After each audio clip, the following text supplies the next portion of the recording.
Guillaume Meurice, ne l'invitez pas, il est de toute façon dans votre radio tous les jours. Moi, je vais vous raconter ma soirée d'hier. Voilà, une belle soirée. Une belle soirée. J'étais à une cérémonie satirique qui s'appelait les Bobards d'Or, qui récompensait les plus gros mensonges médiatiques de l'année. Alors, nous, on se dit à première vue, on n'est pas visé, parce que toutes les brèves du journal de 17h17 sont vérifiées scrupuleusement. On appelle Alex le Albert Londres du ivre-virgule, il fait l'amour à une Twingo diesel. Alors, on n'est pas concerné, je dirais, à première vue seulement. Laissez-moi vous présenter un petit peu la soirée, en partenariat avec plein de sites qui font ce qu'ils appellent de la réinformation, avec par exemple une dame, oui, ça part bien, avec une dame qui connaît bien le principe.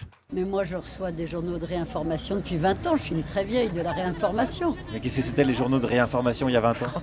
Présent. Ah, mais c'est un journal d'extrême droite, ça, du coup? C'est vous qui le dites. Et pas vous? C'est de la réinformation. Ah, c'est vrai?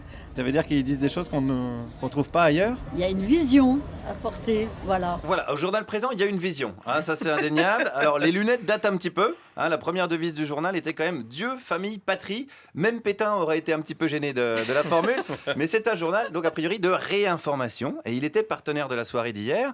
Alors, premièrement, j'avais une accréditation pour cette soirée, mais sur l'accréditation, ils avaient marqué journaliste. Donc je me suis dit, tiens, ça doit pas être des gens si bien réinformés que ça, parce que je suis autant journaliste que Manoukian, champion du monde de la synthèse. Mais bon, j'ai d'abord pu entrer et sentir un petit peu l'ambiance. Bon, on n'aime pas trop l'immigration, par exemple. Ça, il y en a dans les médias qui n'aiment pas trop l'immigration. Éric Zemmour, il a une émission de télé, par exemple. Je ne sais pas trop le situer, Éric Zemmour. Comment ça, Zemmour, vous ne savez pas où le situer?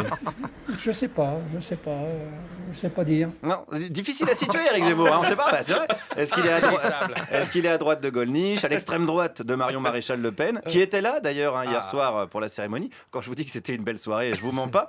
Alors, la soirée a débuté, j'ai assisté au début, et puis je suis descendu au bar du théâtre, boire une bière et puis quelques interviews. Et c'est là que ça a un petit peu dégénéré, parce qu'ils m'ont tout simplement viré. Voilà, sans raison apparente, dans la plus pure tradition des garants de liberté d'expression d'extrême droite. Impossible de rentrer dans la salle. Alors, j'aurais pu me battre avec le service d'ordre. Je pense que j'avais mes chances. Ok, au Scrabble, bien sûr. Au Free Fight, je suis un petit peu juste en ce moment.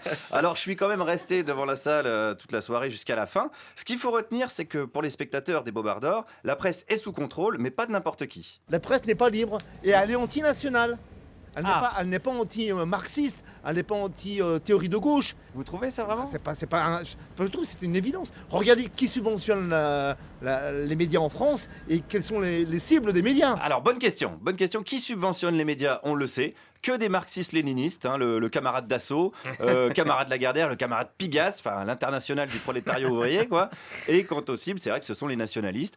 Florian Philippot n'est quasiment jamais invité sur ces chaînes-là. Enfin, pas plus d'une fois par quart d'heure, en tout cas. Il faudra d'ailleurs penser à lui fabriquer un hologramme à Flo-Flo, sinon il va fatiguer. Donc, les médias rouges nous mentent. Exemple de Bobard pour cette dame. Par exemple, du petit Ayhan, le petit Syrien trouvé sur la côte turque. Ça, c'est un Bobard, ça? La manière dont il a été monté, en tout cas, est un Bobard, parce qu'on a totalement évacué l'attitude du père, qui n'était pas du tout un réfugié, qui voulait aller se faire poser des implants au Canada. Oui, il fuyait pas la misère, ce papa syrien. Il avait juste rendez-vous chez le dentiste, en fait, à Montréal. Et puis, comme il n'était pas pressé, il a pris le bateau, quoi. Voilà. Puis après, vous connaissez la suite. Le petit a voulu écouter Henri Dess. Voilà, il l'achetait pas le soir. Enfin, l'histoire classique d'un père à bout de nerfs, quoi. Alors, attendez, rigolez pas, parce que les humoristes de France Inter, et d'ailleurs, ont eu leur moment de gloire hier soir, puisqu'ils ont diffusé un clip avec plein d'extraits de nos chroniques, un petit compte rendu. Ils ont fait un bon tri, vous avez eu beaucoup de succès, c'est vrai.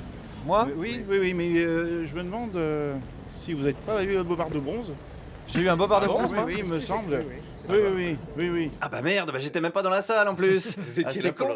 Alors vérification faite, ce monsieur s'est planté. Je l'ai pas eu finalement. Ouais. Décidément, les gens qui se réinforment, ils ont pas l'air hyper bien informés. D'ailleurs, concluons avec une brave dame qui s'informe sur ses sites internet.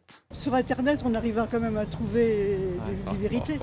Alors pourquoi vous croyez cette vérité-là et pas l'autre? Je crois la vérité parce que je sais que les médias nous disent beaucoup de choses fausses. Donc, je suis toujours méfiante. Ces sites-là, ils vous disent que la vérité? J'espère que... Oui, si, j'espère qu'ils disent la vérité, parce que... Et s'ils disent pas la vérité, alors? je me suis fait tromper comme par les médias normaux. Ah bah merde alors. Si ça se trouve, va falloir commencer par réfléchir et faire un travail d'esprit critique.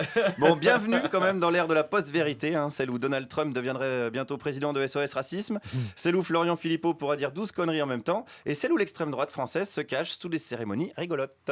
Guillaume Meurice, merci pour tous les risques que vous prenez.